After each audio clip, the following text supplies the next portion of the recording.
Hey guys, it's Dan here from Your Guitar Academy, and I'm so excited today to be working with the wonderful people at Guitar Control to bring you a mini series of 4 awesome blues lessons, and we're going to be learning this track.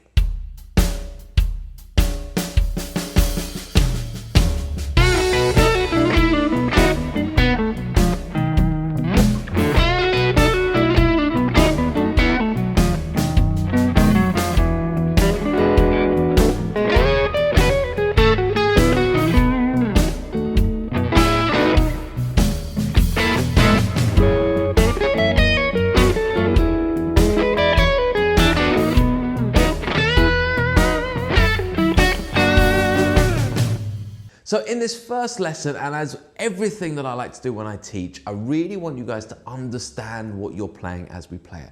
So of course I am going to take you through what my fingers are doing, what I'm playing, like kind of exactly to fit the tab, but equally I'm going to be telling you about the scales I'm using, the theory behind it, how to put together a 12 bar like this, and then how to go away and put it in your own playing so that you can actually take this and add it to your own improvisational playing. Okay, so when it comes to those jam sessions or jamming along to a backing track in any key with any style of blues, you know what you're doing. Okay, so the first thing to establish is the 12 bar. We're playing a 12 bar and we're in the key of B blues. Okay, so a lot of you are thinking, what is B blues? What does that actually mean? Now, B blues is very specific to blues keys. Okay, so it's not B major. Okay, it's not B minor. It's very much B blues. And that means that we're really using dominant chords. Okay, so we've got a basic structure where we're using a 1 chord, a 4 chord, and a 5 chord. So the 1 chord in B is the B, and notice that I'm using it as a dominant chord. The 4 chord is the E. Okay, so if you just imagine 1, 2, 3, 4. Okay, the 4 chord is the E, and the 5 chord, 1, 2, 3, 4, 5, is the F sharp. Okay, and all of them are dominant chords. Okay, and that's super important to understand, because when it comes to the key of a blues key, it is because we're using dominant chords for everything. And because of the unique nature of a dominant chord, whereby we've got our root, we've got a flattened 7th, a major 3rd, and a 5th, it kind of opens up the door to be able to play in a little bit of major, because we've got that major 3rd. Okay. It also opens up the door to be able to play a little bit of minor, because we've got that flat 7. You know, you can hear there's elements of both. And then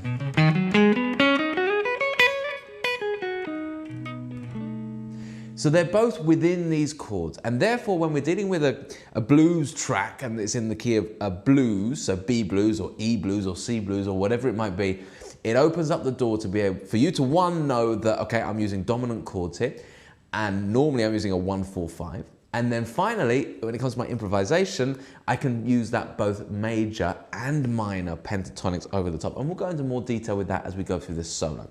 But first of all, let's just go through the basic loop of this track, okay? So we're very much in the key of B blues, as I said, and it's a 12 bar sequence, okay? So what I'm gonna do first here is the first thing I want you guys to practice. I'm gonna put a drum beat on, and I'm gonna play through the sequence. Now, I'm using a B7 on the 1, okay, and you can play that however you like. Do check out, I've made a worksheet for this that you can download. The link will be in the description. But do check that out so you can see these chord shapes. But you can play it as a bar chord. You can play it like I do, which is with my thumb over the top. However you prefer to play this. There's of course various cage versions across the neck that you could even choose to use, but we won't be getting into that in this video. So, however you choose to play that B7, that's the first one. Then we got the E9. So we're going to do a 9th chord rather than a 7th chord. A 9th chord is just simply an extension of 7th, so it's an E dominant 9. Simply means that we've got the E dominant chord plus the 9th. So if you think 1, 2, 3, 4, 5, 6, 7, 8, 9, we add it in there. It's very common in the blues.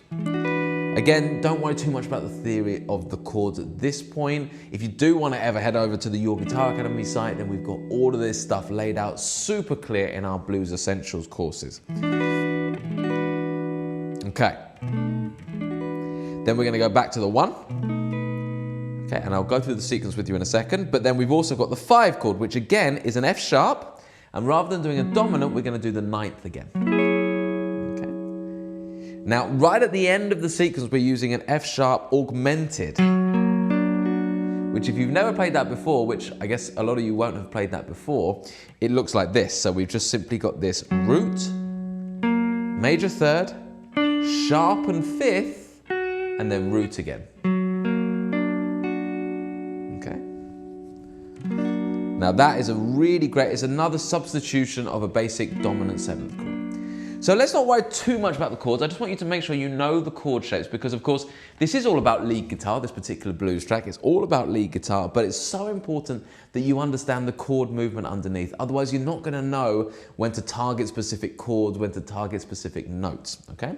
So here's our track and I'm just going to put it on at 100 BPM. This is the speed of the track, okay? I'm not going to do any fancy stuff. I'm just going to simply strum a chord at the beginning of each bar so we can get the sequence right. So here's our beat. I'm going to count us in. So it'll be like this. 1, 2, 1, 2, 3, 4. 2, 3, 4, 1. That's the second bar. Bar 3. Bar 4. Now on bar 5 we move to the 4 chord. 3, 4, 1, 2. Now we're coming back to the 1 chord. 2, 3, 4. Now we go to the 5 chord. 4 chord. Coming back to the 1 chord, and then we're going to go to the 5 chord as an augmented. I'm going to do it again. So, try and do it with me. 2, 3, 4, 1, 2, 3, 4, 1. You can insert any strumming you like. 2. Now on the bar 5, bar 6, 3, bar 7, 3, 4, bar 7. Now to the 5 chord, bar 8, bar 9, bar 10, and then we're gonna, I think I was 1 bar behind there, but you could get the gist of it anyway. That's our 12 bar sequence, okay? And you'll notice in the track it's got a kind of vibe like this, kind of,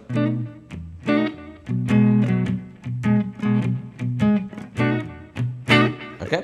But I'm not here to teach you the backing track at the moment. That's there for you to just understand the chord changes. That's the most important thing. So what I want you to do is just quickly pause the video and just make sure you can play that sequence. You're just kind of going 1, 2, 3, 4, 1, 2. If you want to add in your kind of 1 and 2 and 3 and 4 and 1 and 2, be my guest. Whatever you want to do within that 12 bar sequence, whatever you know already. The point is that when it comes to our solo, we need to know what chord is underneath. All right, guys, so let's get to our first lick. And I'm going to hit the tube screamer for this, okay? I've got a bad monkey pedal down here, and it sounds like this. And we do it twice. Okay? So, as with anything that we work through, especially over at Your Guitar Academy, I really want to break it down so you really understand this, as well as actually going through the notes. So, the first part of the lick, the main bulk of it, is using our B minor pentatonic. Box 1, okay? That's box 1. We're also bringing in, obviously, we're going to use bits of the blues, that flat fifth. Also going to be using that as well. So we start with that. It's always a great way to start a blues, especially if you want that more aggressive sound to kick off with.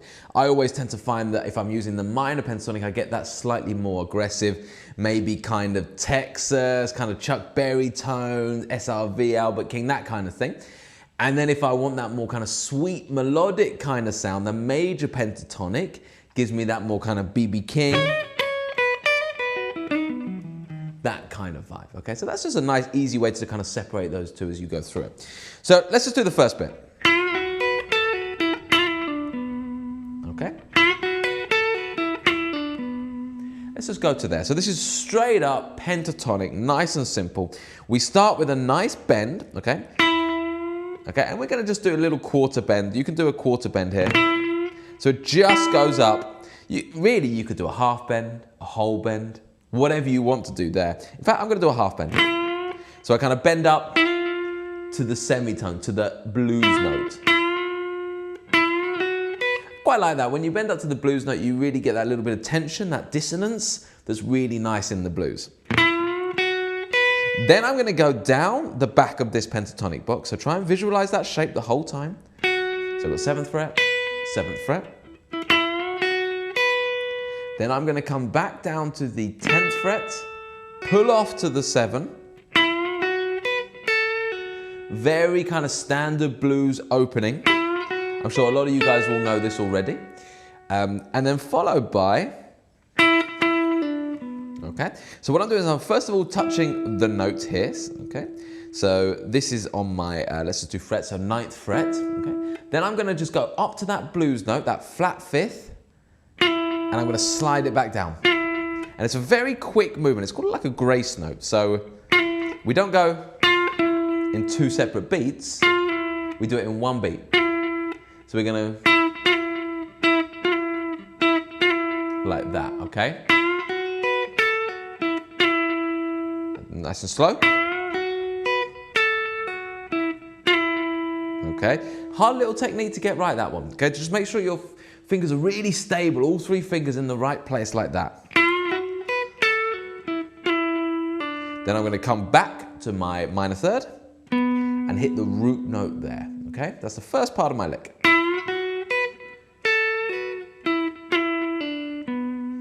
Okay, then I'm going to switch now to a little bit more of a major feel. So I'm going to do this little movement here now. If you think of your dominant chord, your B7, these 2 notes here are your 5th and your major 3rd. So when I do that little hammer-on thing there, I'm going from my flat 3rd to major 3rd. It's a really classic place to switch from your minor to your major, okay? And I'm using that box 2 of the major pentatonic here, look. There's the box 2 of my major pentatonic. Now do remember that worksheet has this nice and clear, the different boxes that you're seeing here. So box 2, sorry, of the major, box 1 of the minor. They're the 2 I'm kind of switching between here. So I'm going into that major 3rd, okay? Then I'm going to kind of switch a little bit back to my minor, do 9 to 7, and then again, 9 to 7, so we get... There's a nice little accent here, listen. On that second time you hit the 9th fret, that's my accent, that's the start of the next bar basically. And then I'm going to do a nice chromatic rundown, okay, like this, okay? And this chromatic rundown is super, super cool because it combines the kind of 5th, flat 5th, then of course we've got the 4th, and then we've got the major 3rd, okay? And I'm landing on that major 3rd. So if you think we're still doing the B, I'm creating the major element of that B7 chord, okay? Really nice trick, okay? So I'm just literally chromatically working through those notes, landing on the major 3rd. So that second half is this.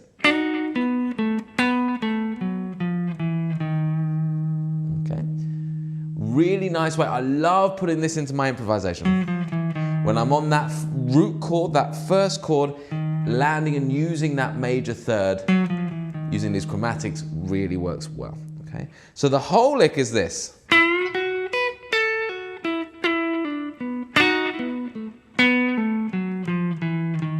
Okay. So what I'm going to do to really help you guys out, get the rhythm of this right, is I'm going to put my drum beat back on, but I'm going to go much slower. Let's go down to 70 BPM. And start the beat. So we'll go like this, okay? I'll put my Bad Monkey Tube Screamer back on. 1, 2, 3, 4.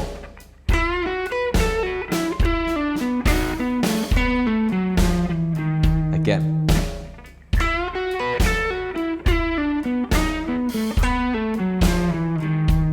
One more time.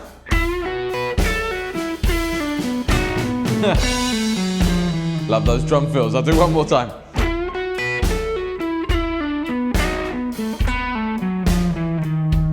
Okay. So you can see it's very rhythmical. We're using all triplets, so this kind of triplet feel. Bum, bum, bum, 1, 2, 3, 1, 2, 3, 1, 2, 3, 1, 2, 3, 1, 2, 3, 1, 2, 3, 1, 2, 3, 1, 2, 3. As we're working through, it gives it that kind of bounce, that jump that fits with the underneath, of course. So it's super important with this lick. So that's your first task, by the way, guys. I want you to learn that lick and, of course, the chord progression that I showed you through as well. I think it's really important to, if you've got a looper or some other kind of backing track that you can jam along to just kind of put the chord on. So I'm just going to put a basic groove here. So. And just try and just get that, listen to it over the top of that. Listen how each of those notes